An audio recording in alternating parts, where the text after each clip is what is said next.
తూర్పుగోదావరి జిల్లాలోని రాజమండ్రి వద్ద Kaveri travels bus ప్రమాదంపై జాయింట్ యాక్షన్ టీం దర్యాప్తు చేపట్టింది.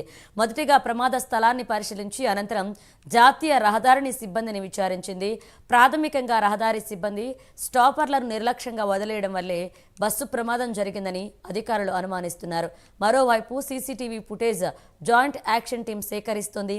త్వరలో పూర్తి నివేదికను తయారు చేసి కలెక్టర్కు అందిస్తామని అధికారుల బృందం తెలిపింది.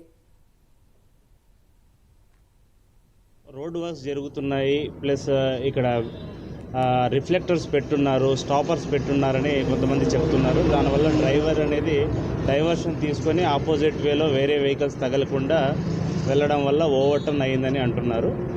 దాన్ని విజిట్ చేయడానికి ఒక జాయింట్ కమిటీ అనేది కలెక్టర్ మేడం గారి ఆదేశాల మేరకు both RDOs, Rajahmundry Kovur RDO మరియు డిటిఓ గారు, ఆర్టీసీ అందరూ సంబంధించిన అధికారుల్ని ఒకసారి విజిట్ చేసి రిపోర్ట్ సబ్మిట్ చేయమన్నారు.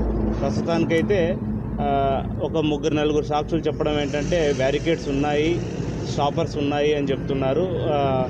ఈ ప్రాజెక్ట్ ఇన్ఛార్జ్ వచ్చి లేదు స్టాపర్స్ హాఫ్ రోడ్ వరకే ఉన్నాయి, లేదు సైడ్ పెట్టున్నాము అని అంటున్నారు. అదొకసారి మేము క్లియర్లీ ఇన్వెస్టిగేట్ చేస్తున్నాము. ఆ తర్వాత ఆ విషయాలు మళ్ళీ ఆ రిపోర్ట్లో వెల్లడిస్తాం.